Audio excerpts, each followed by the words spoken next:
At 0847 hours on August 8, 1944, Staff Sergeant Curtis Culin pressed binoculars against his face and watched Lieutenant James Morrison die 3 miles south of Mortagne, France.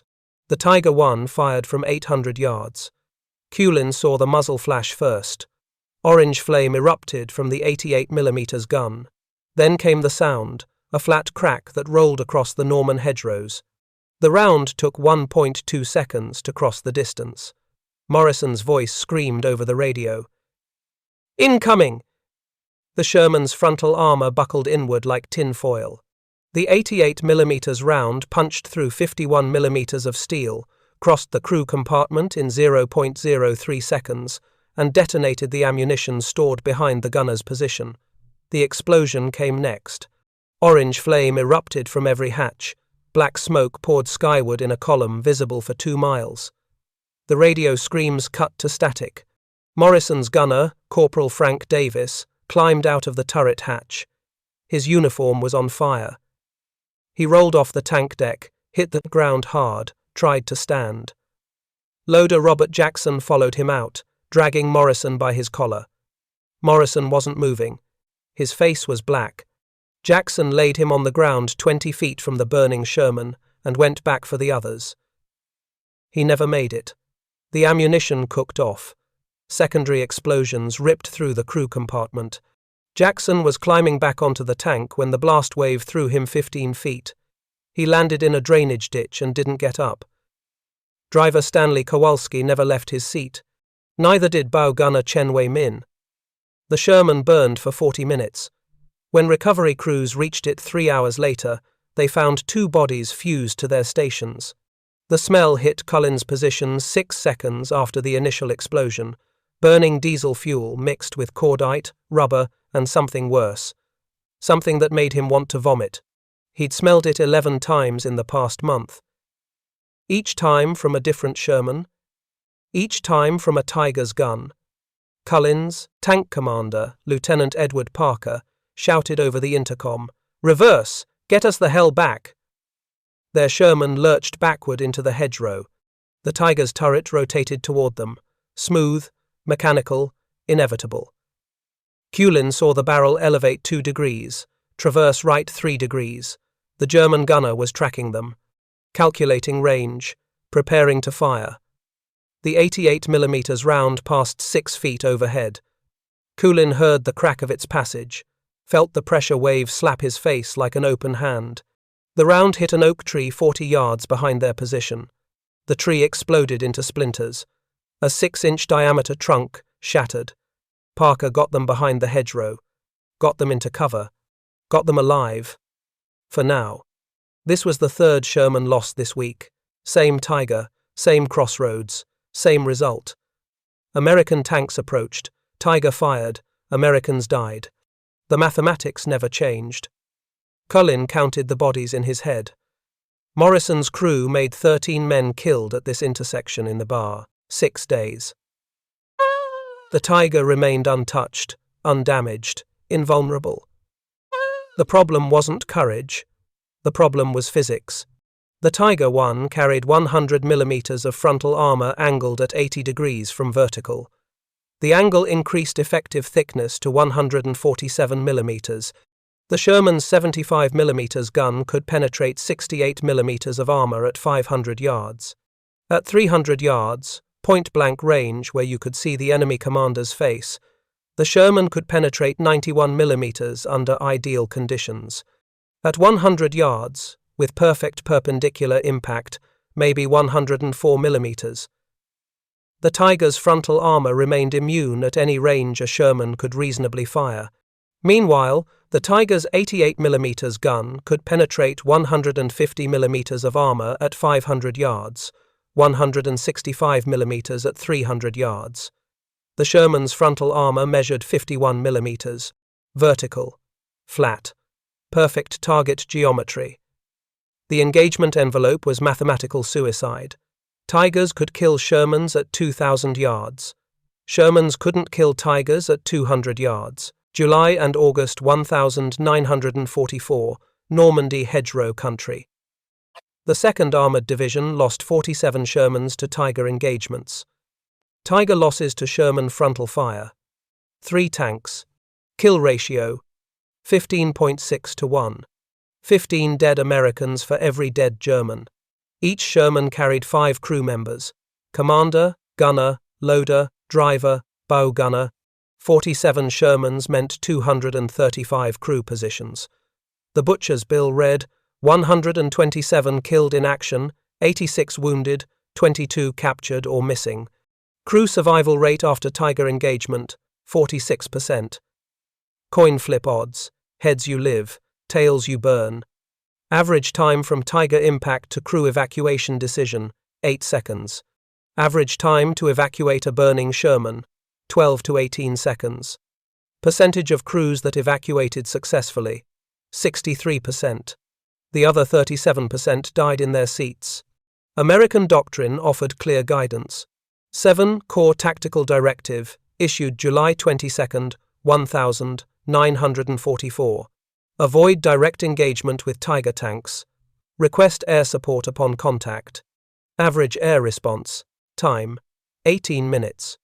Withdraw and await M10 tank destroyer support. The M10 carried a 76mm gun that could penetrate Tiger armor at 1,000 yards. Problem: M10s typically operated 2 to 4 miles behind Sherman advance elements. By the time they arrived, the Tigers had already killed the Shermans that called for help. Alternative: attempt flanking maneuver, if terrain permits. Normandy hedgerows made flanking nearly impossible. Fields channelized movement. Hedgerows 10 feet high, 6 feet thick, roots deeper than a man was tall. Tanks moved on roads or didn't move at all. Predictable, targetable, dead. The real problem wasn't American incompetence. Sherman crews weren't cowards, weren't poorly trained, weren't tactically ignorant. They followed doctrine, executed proper tactics, demonstrated courage under fire. None of it mattered when physics said impossible. Lieutenant Richard Shaw, 3 days earlier, put 3 rounds into that bastard's glacis plate, center mass, 400 yards, perfect grouping. All 3 ricocheted skyward like I was throwing rocks at a battleship. Captain Thomas Reynolds, 5 days earlier, hit Tiger glacis plate 5 times. Saw sparks. Saw paint chips. Saw absolutely 0 damage. Tiger rotated his turret and killed both my lead tanks before we could withdraw. 2 crews. 10 men. Dead because geometry beats courage. Major William Harrison, battalion executive officer, 2 weeks earlier. Our boys are doing everything right and dying anyway. They're brave. They're skilled. They're following doctrine. Doesn't matter. The Tiger's armor is math, and math doesn't care about bravery. By early August, tankers were developing fatalistic attitudes. Common phrase among Sherman crews: if you see a Tiger, you're already dead. Dark humor, but nobody laughed. Requests for transfer out of tank service increased 34% in 3 weeks.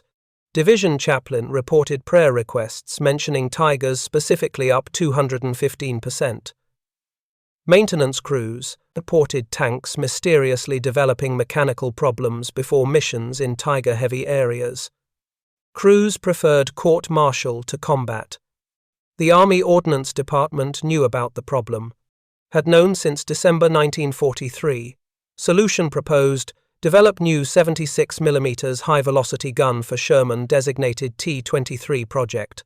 Timeline for deployment: September 1944. Earliest, maybe October. Meanwhile, men died daily with equipment that couldn't protect them. Gap between problem identification and solution: 10 months. American tankers expected to fight and die during that gap. Acceptable losses. Operational necessity. Statistical inevitability. Culin sat in his loader's position, watching Morrison's Sherman burn, watching black smoke rise into clear August sky, watching Davis try to save Morrison and fail, watching Jackson lie motionless in the ditch. 3 realizations formed in Culin's mind. First, current doctrine meant death. Following orders meant dying. Waiting for air support meant burning. Calling for tank destroyers meant becoming a corpse before help arrived. Second, waiting for better equipment meant more funerals. The 76mm gun was coming in September. Maybe. This was August. How many more Morrisons would die before September? Third, if the institution couldn't solve this problem fast enough, someone else had to. Someone who understood mechanics. Someone who understood physics. Someone who gave a damn about the crews burning in those Shermans. That someone would be him. Staff Sergeant Curtis Culin was 28 years old, from Cranberry, Pennsylvania, coal country where the mines ran deeper than hope and machinery broke faster than men could fix it. His father, Michael Culin, had been a mining equipment mechanic for Consolidation Coal Company for 32 years.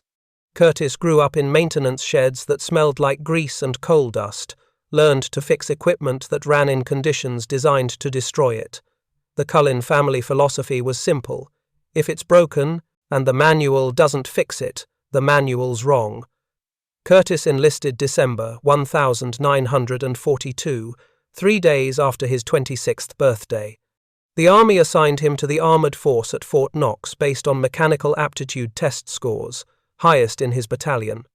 They made him a tank maintenance specialist. He was good at it. Promoted to Staff Sergeant in March 1944 based on a field innovation record that impressed his commanders and frustrated his officers in equal measure. Army maintenance doctrine was clear. Follow Technical Manual 9 to 759. Authorize no unauthorized modifications. Replace rather than repair. Culin's approach was different. Technical manuals describe ideal conditions. Combat provides worst conditions. Adaptation required. He'd already made 3 unauthorized modifications that saved lives.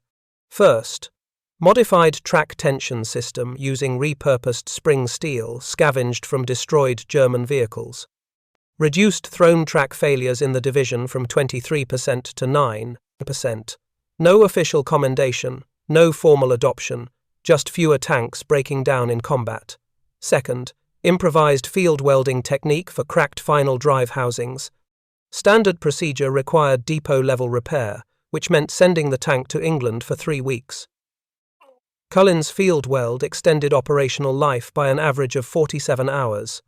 Enough time to finish the current offensive before the final drive failed completely. Third, redesigned air filter mounting to reduce dust ingestion. Cut engine dust damage by 31%. Extended engine life between overhauls. Maintenance officers told him to stop modifying issued equipment. Tank crews told him to keep doing it because their engines actually worked. Pattern established. Culin identified problems, developed solutions, implemented them without permission, proved effectiveness through results. Officers wrote him up for violating regulations. Crews requested him specifically to work on their tanks. What made Culin different wasn't mechanical skill. The Army had plenty of skilled mechanics. What made him different was he knew the crews, knew them by name, knew their families, knew their stories. He'd known Morrison's crew. Lieutenant James Morrison, married, 2 daughters in Oregon, showed Culin pictures every week. Corporal Frank Davis, engaged, wedding planned for December, carried his fiancée's letters in his breast pocket. Chen Wei Min, bow gunner, parents ran a restaurant in San Francisco, sent Curtis home-cooked Chinese food whenever packages arrived. Stanley Kowalski, driver, from Pittsburgh, talked constantly about Pirates baseball. Robert Jackson, loader, from Alabama, sang gospel songs while loading ammunition. After Morrison died, Culin would write letters to all 5 families. He'd tell them their sons and husbands died quickly. He wouldn't tell them about the screaming, or the smell, or how Jackson tried to save Morrison and got blown off the tank for his effort. He'd tell them their men were brave, which was true. He wouldn't tell them bravery didn't matter against Tiger armor, which was also true. These weren't statistics to Culin, weren't acceptable losses, weren't operational necessities. Were men whose engines he'd maintained, whose mechanical problems he'd solved, whose lives depended on equipment he certified as combat-ready. Curtis Culin was quiet, methodical, didn't raise his voice even under stress. Chain-smoked, lucky strikes when thinking through problems, typical consumption 2.5 packs daily. Kept a notebook in his breast pocket, graph paper, filled with mechanical sketches and calculations. Other maintenance NCOs called him calculator because he worked everything out mathematically before attempting repairs. Officers found him frustrating, technically brilliant but disregarded regulations when they conflicted with effectiveness. Enlisted men trusted him. Equipment Culin maintained didn't fail. In combat, that mattered more than regulations. The day Morrison died, Culin watched through binoculars, tracking the Tiger's fire pattern. He noted, Tiger firing from static position, crew confident, no attempt to relocate after shots. He observed, Sherman rounds hitting Tiger frontal armor, perfect marksmanship, zero effect. He recognized, this wasn't about American incompetence, this was about physics. Physics creates problems. Physics can solve them. Required, different approach to the same problem. That evening, 3 conversations would plant a seed. August 9th, 1944. 0600 hours. Maintenance tent. Crew Chief Daniel Daniels sat on an ammunition crate, cleaning captured equipment.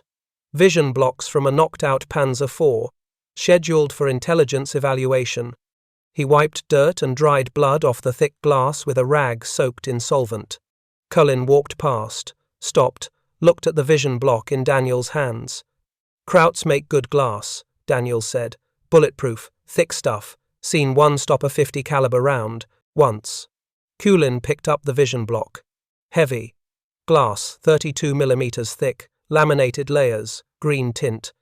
He turned it over, examined the metal frame holding the glass in place. Thin. Much thinner than he expected.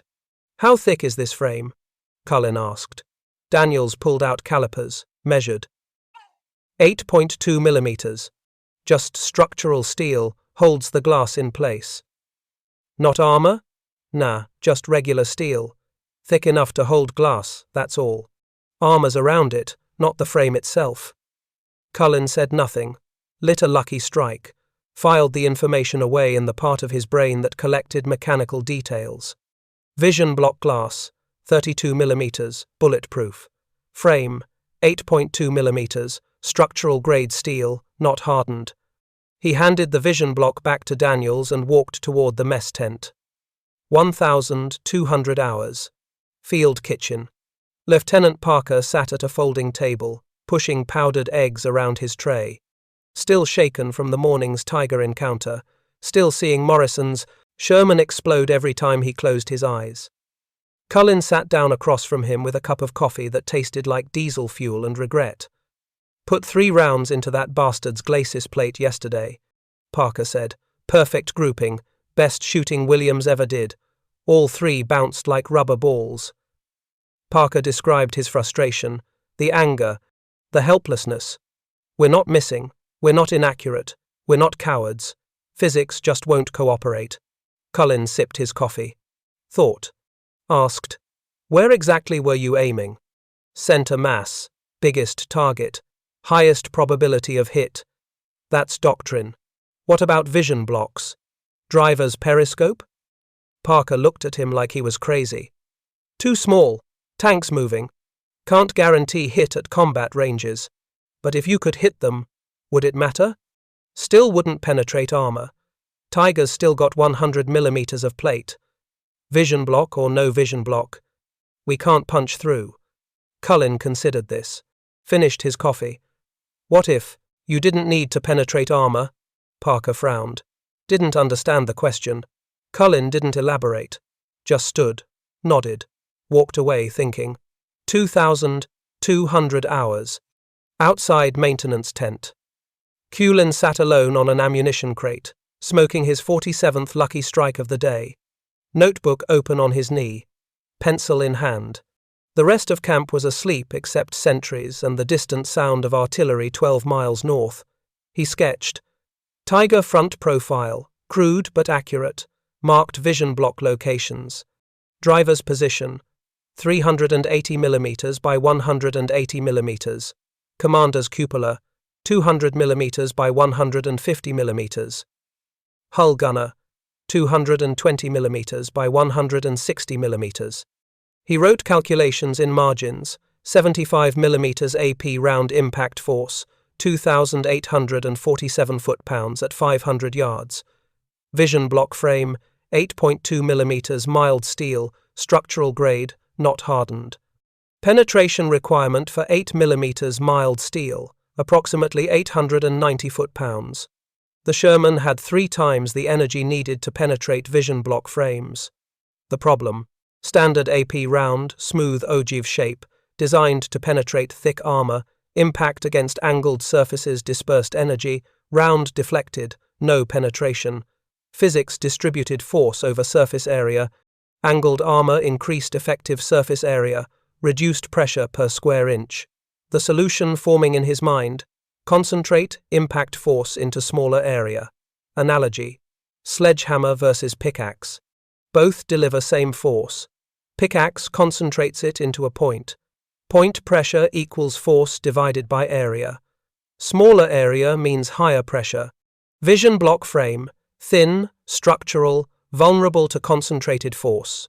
Question: how to concentrate Sherman rounds impact? Culin crushed his cigarette under his boot, stood. The moon was full.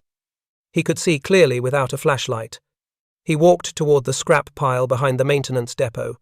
Damaged track links, bent hull plates, destroyed components. Salvage scheduled for depot recovery. He found what he needed.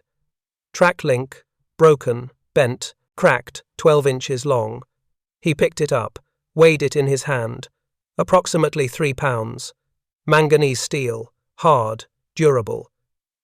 He examined the bend, saw potential shape, imagined it sharpened, imagined it welded to a round, imagined it concentrating 2,847 foot-pounds of force into a quarter-inch point. Culin carried the track link to the welding station. Didn't ask permission from Lieutenant Parker, didn't file paperwork with the ordnance officer, didn't request authorization from battalion headquarters. Time: 2,247 hours. What he was about to do violated Army Regulations 750-43, unauthorized weapons modification. Technical Manual 9-1900. Ammunition handling procedures. General Order 31. Field modifications require ordnance approval. Potential consequences: court-martial, dishonorable discharge, federal prison. Culin lit the acetylene torch. Morrison's face kept appearing in his mind. Davis trying to drag him clear. Jackson blown off the tank. Kowalski and Chen never making it out. He started cutting metal. August 10th, 1944. 2,300 hours. The maintenance workshop. Single overhead light. 60-watt bulb. Cast harsh shadows across the workbench. The rest of camp slept, only sentries awake. And Culin, temperature 68 degrees, humidity high. Mosquitoes swarmed around the light, making small shadows dance across corrugated metal walls. Distant artillery rumbled 12 miles north. Generator hummed behind the tent. Metal scraped against metal. Culin stood alone at the workbench, tools spread before him. The bent track link, 175mm armor-piercing round, pulled from a damaged Sherman's ready rack. His hands were already dirty with grease and metal shavings. He began. The track link measured 12 inches long, 3 inches wide, 3/4 of an inch thick. Manganese steel, harder than mild steel, tougher to cut. He needed 6 inches. Calculated length for optimal weight distribution on the round. Culin clamped the track link in the bench vise. Marked the cutting line with chalk. Picked up the hacksaw, 24 teeth per inch, designed for mild steel. This would take longer.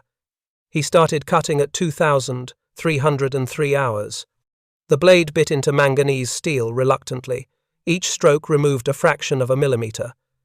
Cullin's right hand gripped the saw handle. His left hand steadied the track link. Push, pull, push, pull, rhythmic, methodical. The blade heated from friction. After 2 inches, the blade dulled. He changed it, started again.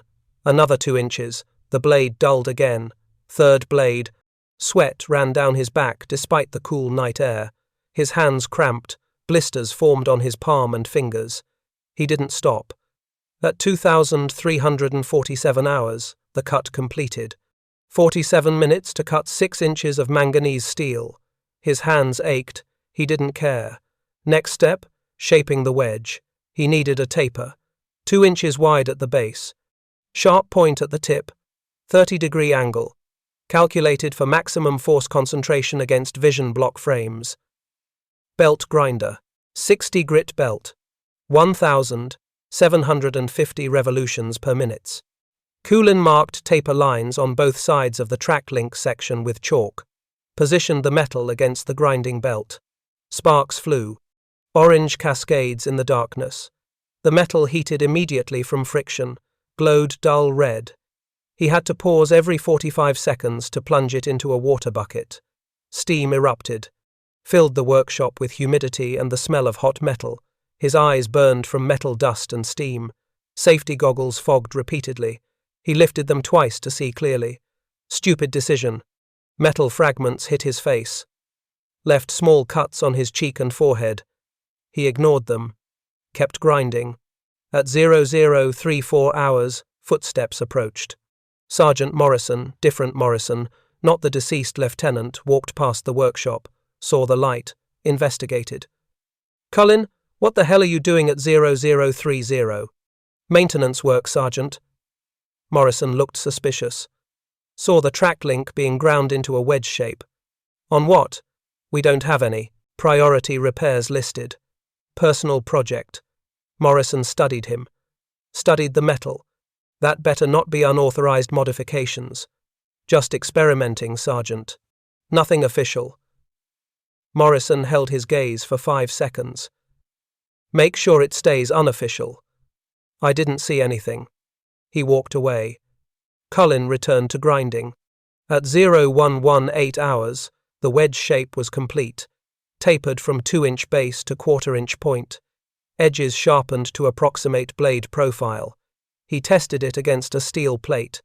Hand pressure left a 2 mm deep scratch. Good enough. Total grinding time, 88 minutes. Now came the critical part. Attachment. The wedge had to attach to the 75 mm round without affecting the center of gravity catastrophically, without creating imbalance that caused tumbling, without interfering with rifling engagement, without blocking the tracer element. He needed to weld it to the round's nose cone. The ogive section. Alignment was critical. Misalignment of 2 degrees, or more, would cause trajectory deviation beyond acceptable limits. Culin improvised an alignment jig. 2 sections of 3-inch diameter pipe from a damaged exhaust system. Wooden blocks for spacing. Clamps to hold everything stable. He mounted the 75 mm round vertically in the pipe section. Positioned the wedge against the nose cone. Used wooden blocks to maintain perpendicular alignment. Clamped everything firmly. Visual inspection from 4 angles. Looked centered. Measurement with machinist's square. Within 1/2 degree. Acceptable. Dry fit test with a second round. Alignment repeatable. Time spent, 54 minutes of careful positioning and adjustment. At 0216 hours, he was ready to weld. Arc welder. 90 amp setting. Lowest setting to minimize heat warping. 330 seconds inch electrode. E6011 classification. Ground clamp on the workbench. Round secured in the jig. Wedge positioned. Culin pulled down his welding helmet. Struck the arc. Blue-white light filled the safe. Workshop. Initial tack welds. 6 points around the perimeter. 2 seconds each. Held the wedge in position. He paused 30 seconds between tacks. Allowed cooling. Prevented warping. Then the continuous bead. Started at the base. Worked around the perimeter. Maintained steady speed. Small circular motions. Overlapped the previous bead by 30%. Penetration adequate to bond wedge to round. Not so deep as to weaken the round structure. Heat management was critical. The round was explosive. Excessive heat could detonate it. Maximum safe temperature, 400 degrees Fahrenheit. Culin monitored by watching color. No red glow on the round body. He paused 3 times when the round body began warming noticeably. The completed weld. Single, continuous bead, 1/4 inch wide, smooth profile. Total welding time, 12 minutes, actual arc time, 23 minutes, including cooling pauses. At 0228 hours, the modification was complete. He couldn't quench it in water. Thermal shock might crack the weld. He used compressed air from the workshop compressor, directed the airstream over the weld area. Temperature dropped from approximately 350 degrees to 90 degrees in 37 minutes. Culin smoked 4 lucky strikes during cooling. Didn't leave the workshop. Just stood there, watching his creation cool, wondering if it would work or if it would get someone killed.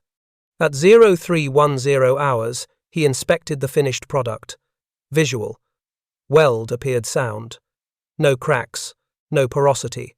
Good penetration. Physical. Attempted to twist the wedge off by hand. It didn't budge. Weight check. Postal scale showed 4.2 ounces added weight. Acceptable. Balance check. Rolled the round across a flat surface. Wobbled slightly but not excessively. The modification was complete. Total fabrication. Time. 4 hours, 18 minutes. Culin was exhausted. Hands shaking from fatigue. Eyes burning. Covered in metal dust and welding spatter. But he held the completed round under the work light. Examined it. Turned it. This might work. Or it might get someone killed. Only one way to know. He needed to test it. August 11th, 1944, 0615 hours. Culin found Crew Chief Daniels at morning formation. Pulled him aside. Spoke quietly. Need your help with something. Off the books. Daniels looked at him.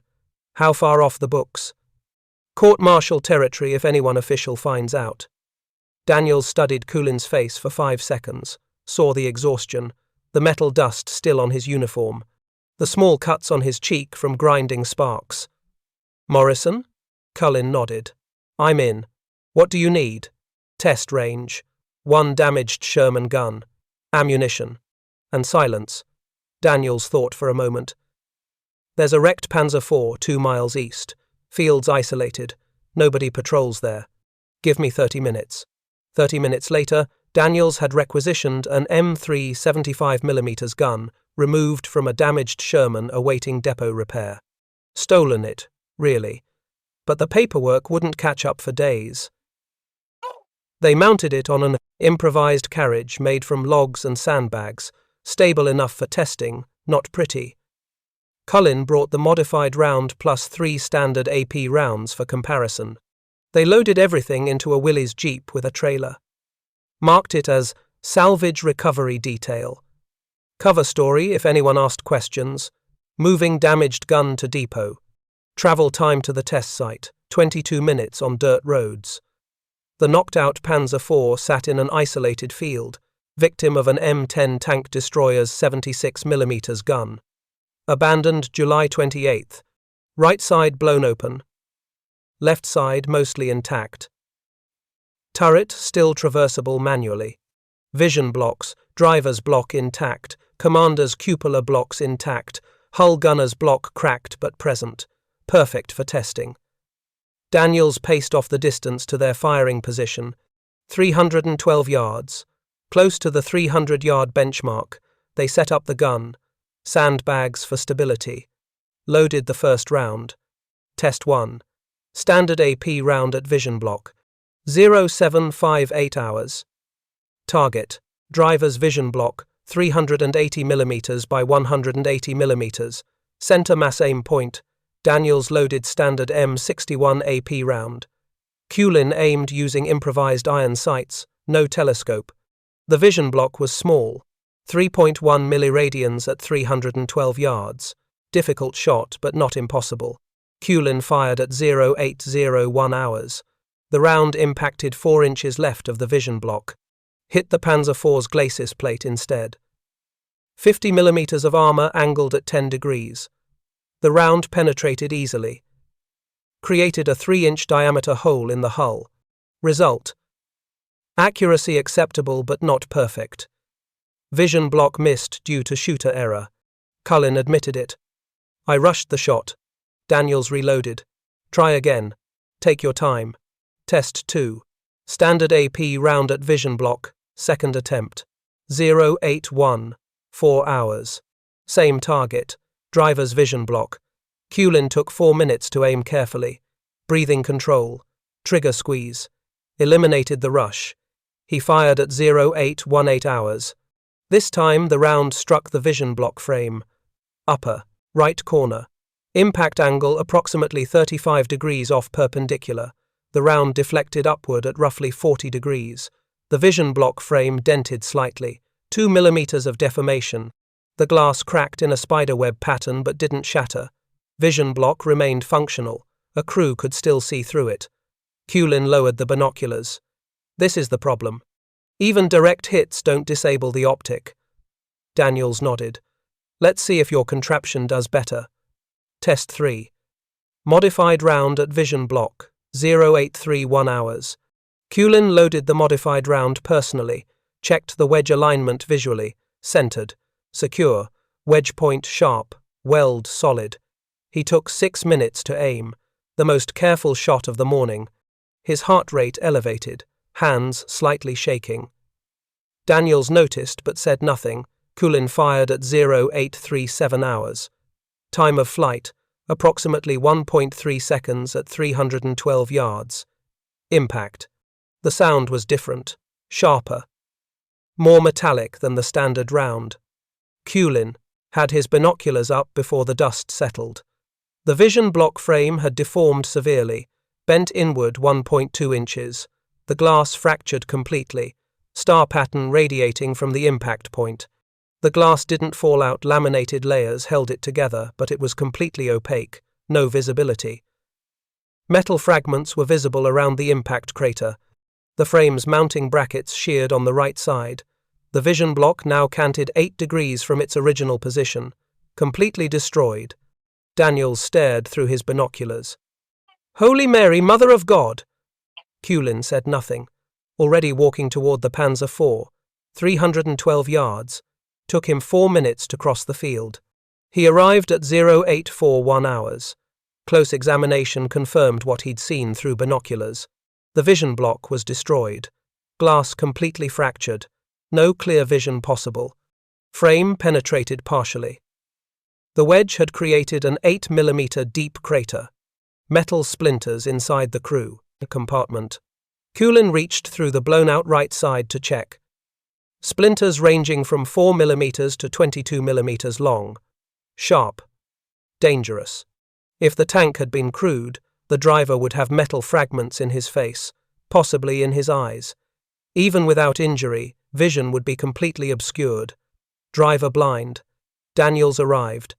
Examined the damage. Curtis, this actually works. Culin looked at the destroyed vision block. Works at 300 yards. Need to test at combat ranges. 500 to 800.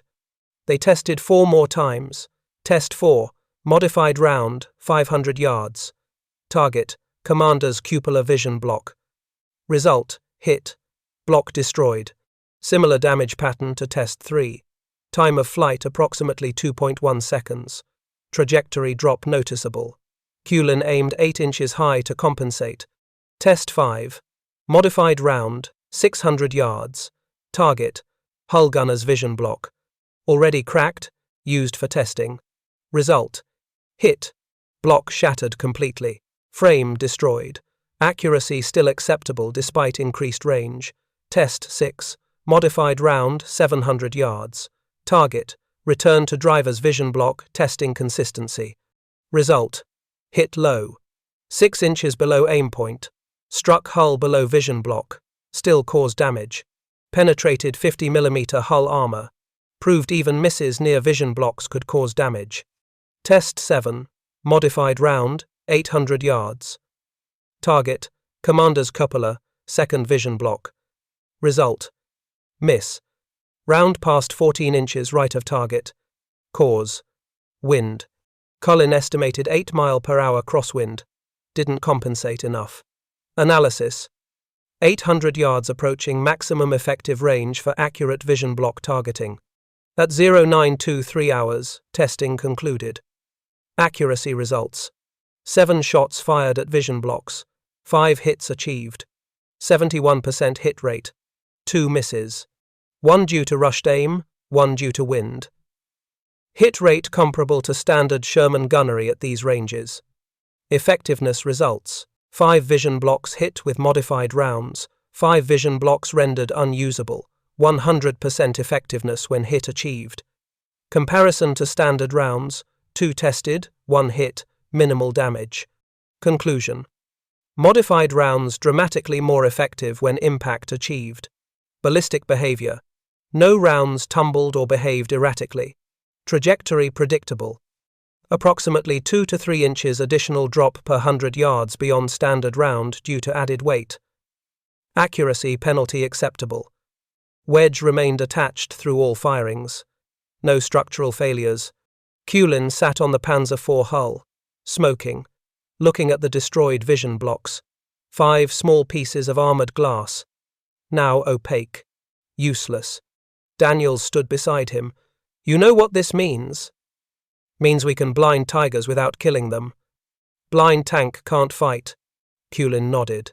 Blind tank can't aim, can't navigate, can't coordinate with crew. Blind tank is a 56-ton target sitting in a field waiting to die. The realization clarified. The modified round didn't solve the Sherman's armor problem. Didn't give the Sherman ability to penetrate Tiger frontally. Didn't make the Sherman equal to the Tiger in direct combat. But it created a new tactical option. Mission kill instead of catastrophic kill. Mission kill.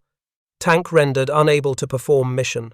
Mobility disabled, vision disabled, or weapons disabled. A blind Tiger couldn't execute its mission even if its armor remained intact. Created a window. 10 to 30 seconds of Tiger confusion and disorientation. Window allowed flanking maneuver. Escape. Repositioning. Coordinated multi-tank attack. Daniels asked the obvious question. What now? Report this to Lieutenant Parker. Not yet. Need combat test first. Need proof it works against a live tiger. You're going to shoot at a tiger with an unauthorized round? Going to shoot at a tiger that's already trying to kill us. Might as well try something new. When? Next tiger we meet. Could be today, could be tomorrow. Need more modified rounds. I'll make 8 tonight, 2 per tank in the platoon. I'll help. Goes faster with 2 people. Appreciated. They packed up the test equipment, returned to base at 1018 hours. Culin filed no paperwork, made no official report, told no officers. Just waited for the next tiger encounter, waited to see if theory would survive contact with combat. August 12th, 1944, 1415 hours. Crossroads 3 kilometers south of Mortain. Culin's platoon, 4 Shermans, 20 men. Mission: reconnaissance in force, locate German defensive positions, report enemy strength. Intelligence reported tigers in the area. Location unknown. Same tigers that had been killing Shermans for 2 weeks. Maybe the same tiger that killed Morrison. Each tank carried 2 modified rounds, loaded first in the ready rack. Culin's instruction. Crew chiefs briefed. Experimental ammunition. Target vision blocks if you encounter tigers. Most crews were skeptical but willing. Couldn't be worse than standard AP rounds bouncing off tiger armor. Lead tank, Lieutenant Parker commanding. Culin's tank. Culin in the loader's position. Not standard procedure, but Parker approved. Second tank, Sergeant Reynolds. Third tank, Sergeant Mitchell. Fourth tank, Sergeant O'Brien. They departed base at 1342 hours. Secondary road through hedgerow country. Speed 12 miles per hour. Terrain limited speed. Column formation. 80 yards spacing between tanks. Radio discipline. Minimal chatter. Maintain contact with battalion. The hedgerows rose 10 feet high on both sides. Limited visibility to 40 yards ahead. Every bend in the road could hide a tiger. Every field entrance could be an ambush point. The crews were tense, buttoned up, hatches closed, vision through periscopes only. At 1,407 hours, Parker's Sherman rounded a bend. The road opened into a field, 1,200 yards across, gently rolling terrain, good visibility. And across that field, 900 yards distant, an earthen berm. Obvious defensive position. Two shapes behind the berm. Tank hulls visible. Turrets elevated above berm height. Parker called halt. The platoon stopped. Culin raised his binoculars. Scanned the berm systematically. Left to right. The two tanks were Tigers. Tiger 1 tanks. Hull down position. Perfect defensive setup. Overlapping fields of fire. Could cover the entire field approach. Flanks secured by hedgerows too thick for Shermans to breach quickly. Two Tigers, hull down, 900 yards, 11 o'clock, Culin reported. Parker confirmed through his commander's periscope. Confirmed. Two Tigers. Prepared position. The tactical situation was nightmare geometry. Tigers could engage at 900 yards. Could penetrate Sherman armor easily at that range. Shermans couldn't penetrate Tigers even at 300 yards. Standard doctrine said retreat. Call for tank destroyers. Wait for support. Parker radioed battalion. Contact 2 Tigers, requesting M10 support. Battalion response came back 30 seconds later. M10 says engaged 4 miles north. No support available for 30 minutes minimum. 30 minutes. The Tigers would kill every Sherman in the platoon in 30 minutes. Or the platoon would retreat and accomplish nothing. Parker looked at Culin. We withdraw? Culin thought about Morrison. About Davis trying to drag Morrison clear. About Kowalski and Chen never making it out. About 13 men dead at a crossroads 3 miles from here. About a Tiger that remained invulnerable. We can take them, Culin said. With what? We can't penetrate at 900 yards. Can't penetrate at 300. Don't need to penetrate. Modified rounds. Target vision blocks. Parker hesitated. 10 seconds of silence. Thinking. Calculating odds. Calculating risk. His crew's lives against Culin's untested theory. This is your reputation, Sergeant. If this fails, already my reputation, if we do nothing and more men, die. Parker made his decision. Keyed the radio. All tanks, advance. Echelon formation, prepare to engage. The 4 Shermans moved into the field, echelon right formation. Each tank slightly behind, and right of the tank ahead. Advantages. Allowed all tanks to fire forward, spread targets, complicated German targeting. Speed, 15 miles per hour. Closing on the Tigers. Distance, 900 yards, reducing. The Tigers tracked their movement but held fire, waiting, probably expecting the Americans to retreat like every other Sherman platoon had retreated, waiting for the Shermans to enter killing range. At 1,411 hours and 45 seconds, the lead Tiger fired. Range, 850 yards. The 88mm round crossed the distance in approximately 1.4 seconds. Passed 10 feet over Parker's Sherman.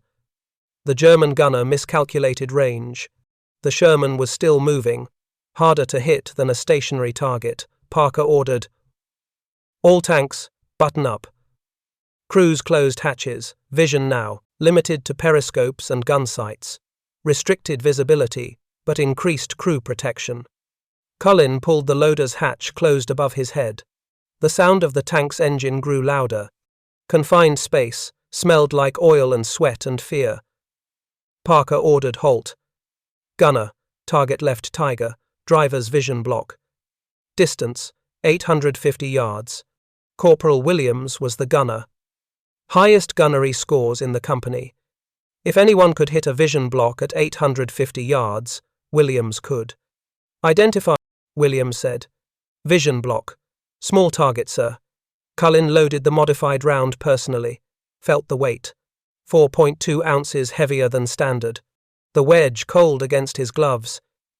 He seated it properly, closed the breech. "Up," Culin called.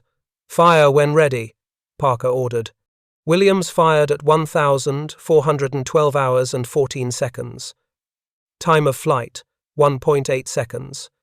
Culin counted. 1, 2. Impact. 3 inches left of the driver's vision block. Hit the Tiger's glacis plate. The wedge concentrated force but insufficient to penetrate 100 millimeters of main armor. The Tiger was undamaged. "Damn," Culin said. "Close but missed." "Reload," Parker ordered. "Adjust. Try again." Culin loaded the second modified round, the last one in the ready rack. At 1,412 hours and 30 seconds, the second Tiger fired.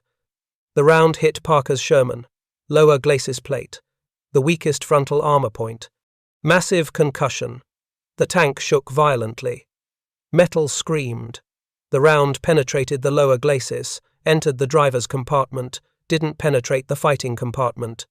The driver screamed over the intercom, "I'm hit! I'm hit!" Sparks flew from the transmission housing. Smoke filled the driver's compartment. The engine coughed, sputtered, died. The Sherman was immobilized. Mobility kill. Could still fire but couldn't move. Sitting target. Parker made a decision. Everyone out except gunner and commander. Williams, stay on the gun. Everyone else, evacuate. Now. Culin opened his hatch, climbed out. The driver followed, clutching his left arm. Blood soaked through his sleeve. Shrapnel wounds. Non-fatal but needed medical attention. The bow gunner helped him down. Culin stood outside the immobilized Sherman, raised his binoculars. Watched Williams adjust his aim through the gunner's sight. Parker's voice over the radio. "Fire!" Williams fired the second modified round at 1,412 hours and 51 seconds. Culin watched through binoculars. Tracked the round's flight. Saw it impact. Direct hit. Center mass of the lead Tiger's driver vision block. The effect was visible even at 850 yards. The vision block glass fractured. The frame deformed inward. The Tiger stopped moving immediately. Had been repositioning slightly. Now stationary. The Tiger commander's hatch opened. The German tank commander emerged, standing in the open hatch. Trying to see the terrain. Trying to direct his blinded driver verbally. The Tiger was vulnerable. Culin keyed his radio. Tiger's blind. Lead Tiger. Driver can't see. Commanders exposed. Sergeants Reynolds and Mitchell, commanding the 2nd and 3rd Shermans, didn't need further instruction. They broke left at full speed. Flanking maneuver. Moving to get an angle on the Tiger's exposed side. The second Tiger engaged them. Fired at Reynolds' Sherman. The round hit Reynolds' frontal turret armor, the thickest armor point on a Sherman. The round deflected. No penetration. Reynolds kept moving. The lead Tiger tried to reverse, using the commander's verbal instructions, but the driver couldn't see. The movement was erratic, jerky. The tank backed into the earthen berm. The right track rode up on the berm. The Tiger canted 15 degrees left. The left side armor was now exposed above the berm, 60 millimeters, vertical, vulnerable. Reynolds and Mitchell reached position, 400 yards from the lead Tiger's left side. Perfect range for Sherman guns against side, armor. Reynolds ordered his gunner, target left Tiger, side armor, center mass. The gunner fired, standard M61 AP round, no need for modified rounds against side armor. Impact. Penetration achieved. The round entered the crew compartment. Internal damage, catastrophic. The Tiger's ammunition detonated. Secondary explosion, massive. The turret blew completely off the chassis, landed 6 feet away. Fireball erupted. Black smoke column rose into the clear August sky.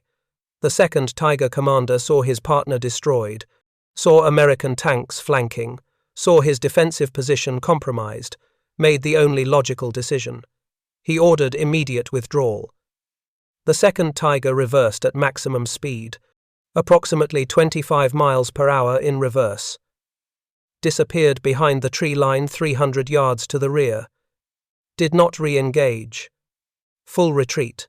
The battle ended at 1,414 hours and 15 seconds. Time elapsed from first shot to tiger retreat. 3 minutes, 45 seconds. Americans' losses. 1 Sherman mobility kill. Crew survived. Driver wounded but stable. German losses. 1 Tiger I destroyed. 5 crew killed. 1 Tiger I retreat. Tactical defeat. Modified rounds expended. 2. 1 miss. 1 hit that changed everything. Parker climbed out of his immobilized Sherman, walked to Culin. His hands were shaking, face pale. Adrenaline aftermath. What the hell just happened? Culin showed him the expended, modified round casing. The brass still warm. Parker examined it. Looked at the wedge design welded to the nose. Looked at the destroyed Tiger smoking 800 yards away. Looked back at Culin. This piece of scrap metal just killed a Tiger. Didn't kill it, Culin said. Blinded it. Reynolds killed it. Same result. Tiger's dead. We're alive. Parker stared at the burning wreckage. How many more can you make? Many as you need. Make 50 by tomorrow. I want every tank in the company carrying these. Culin nodded, lit a lucky strike, stood in the field, watching the Tiger burn. First combat test, success. August 13th, 06:30 hours. Battalion headquarters. Lieutenant Parker filed his after-action report. Standard procedure after combat engagement. Report included enemy contact, Tiger engagement, ammunition performance, tactical outcome. He wrote 1 phrase that would change everything. Modified ammunition proved effective against Tiger vision systems. Recommend immediate tactical evaluation. The report landed on the desk of Colonel Marcus Waters, Battalion Commander, 42 years old, West Point class of 1925, career armor officer, by the book commander who believed regulations existed for good reasons. Waters read the report twice, underlined modified ammunition both times, picked up his field telephone, called Parker to headquarters. Parker arrived 15 minutes later, saluted, stood at attention. Lieutenant, explain this modified ammunition. Parker described it. The wedge attachment, the vision block targeting, the combat, results. The Tiger that stopped moving. The Tiger that died because it couldn't see. Waters listened without interruption. When Parker finished, Waters asked 1 question. Who authorized this modification? No one authorized it, sir. Staff Sergeant Culin developed it independently. Waters set down the report, looked at Parker directly. That violates Ordnance Department Regulation AR 750-43. Unauthorized modification of issued ammunition. Court-martial offense. Yes, sir. It also saved my crew. Silence. Waters considered this. 15 seconds passed. Outside, tanks rumbled past headquarters. The normal sounds of an armored division preparing for operations. Send Culin to my office. 1,400 hours. Yes, sir. Parker left. Waters sat alone, reading the report again. 1 Sherman mobility kill, 1 Tiger destroyed, 1 Tiger retreat, 0 American deaths. He'd been commanding armor battalions for 18 months. He'd never seen a Tiger engagement end with 0 American deaths. At 1,400 hours, Culin arrived, dress uniform, best he had in field conditions, cleaned his boots, shaved, saluted. Staff Sergeant Culin reporting as ordered, sir. Waters didn't return the salute immediately. Studied Culin, saw a man in his late 20s, thin, hard, eyes that didn't look away, hands stained with grease that wouldn't wash out completely. Sergeant, did you modify standard ammunition without authorization? Yes, sir. Do you understand that violates multiple regulations? Yes, sir. Do you understand I could court-martial you? Yes, sir. Waters leaned back in his chair. Why did you do it? Men were dying, sir. Tigers killing Shermans. Doctrine wasn't working. Someone had to try something. And you decided you were that someone? I was the someone who could, sir. I'm a maintenance sergeant. I understand weapons, mechanics. I saw the problem. Worked out a solution. Tested it. It worked. Waters picked up a pencil, tapped it against the desk, thinking. Outside, artillery, fired in the distance, the constant background noise of war. How many modified rounds can you produce? As many as battalion needs, sir. Takes 28 minutes per round with current process. Could go faster with help. Make 200 by August 20th. I want every Sherman in this battalion carrying minimum 5 modified rounds. Yes, sir. We'll need help. Can't produce that volume alone. You'll have every maintenance crew in battalion. I'll issue orders. Waters finally returned Culin's salute. Dismissed, Sergeant. And Culin? Sir? Effective immediately. You're promoted to technical sergeant. You've earned it. Culin saluted again. Left the headquarters. Walked back to the maintenance area. Promoted, not court-martialed. Promoted. He lit a lucky strike. Thought about Morrison. About the 13 men dead at that crossroads. About the tiger that had finally died yesterday. About 200 rounds that needed manufacturing in 7 days. He'd need help. August 14th through 19th. Mass production. Culin organized 3 maintenance crews into specialized teams. 3 shifts, 8 hours each. Round-the-clock production. Team A. Cutting wedges. 3 men. Used the improved cutting jig Culin developed. Reduced cutting time from 47 minutes to 8 minutes per wedge. Team B. Grinding and shaping.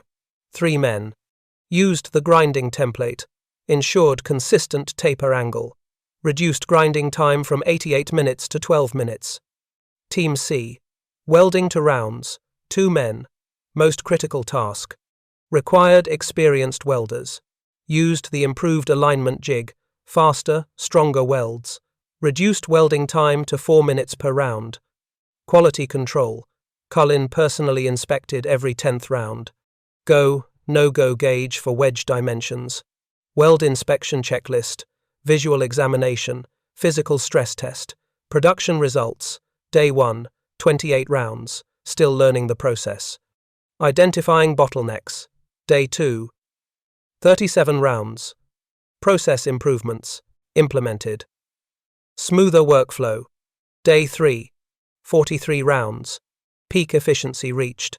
Day 4, 41 rounds. Slight reduction due to material shortage. More track links acquired from salvage. Day 5, 44 rounds. Back to peak production. Day 6, 42 rounds.